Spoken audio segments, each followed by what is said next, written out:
We today engage and provide services for 5 million Palestine refugees between Gaza, Syria, but also the West Bank, Jordan and Lebanon, and that means we have essentially the responsibility for a population of the size of Singapore or of Norway.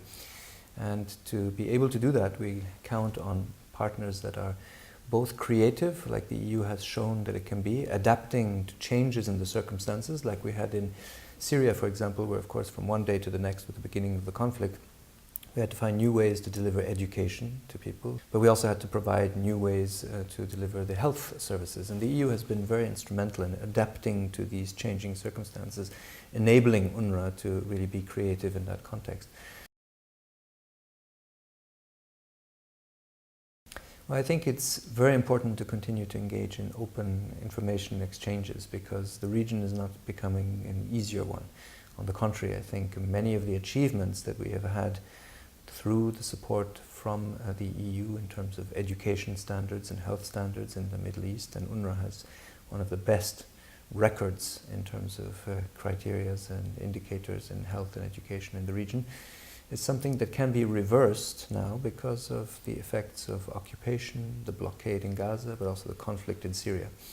And so we need these information flows, and we need a good understanding by decision makers in the EU, but also in member states, about UNRWA's, I think, unique added value because of the access that we have, unprecedented and really cannot be replaced, and the understanding, intimate understanding we have of the Palestine refugee community. That's a huge added value. So I really, in my meetings also these days in Brussels, have been focusing very much on trying to highlight the achievements of UNRWA. When one looks at the wider instability in the Middle East, it's certainly UNRWA that is among the list of reliable and stable partners for the EU in delivering the needed assistance to this particularly vulnerable community.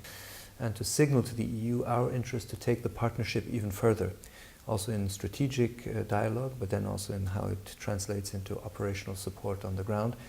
And I think it is worth even taking it to the next stage.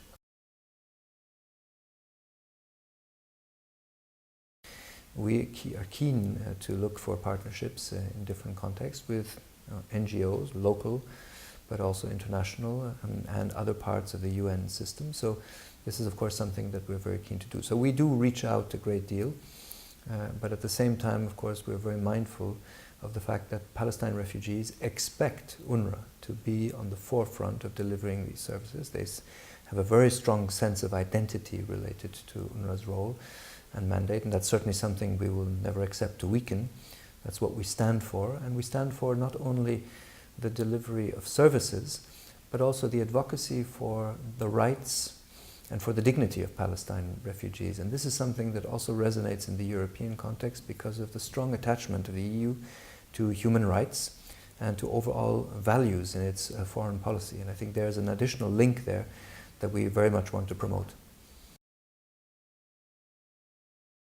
The importance of the political engagement of the EU in addressing some of the underlying causes that affect the Palestine refugee community. I'm thinking here of the ongoing occupation, the blockade, but also, of course, the conflict in Syria. The traumatic impact that this is having on entire communities cannot be underestimated. Today in Gaza, you have 65% of the population that is under 25 years old. These are young people who are educated, but have no prospect for job or other employment, have no freedom of movement, and we're sitting there on a form of time bomb. And the same in many of the camps throughout the West Bank and also in Lebanon, and of course the impact in Syria being very serious.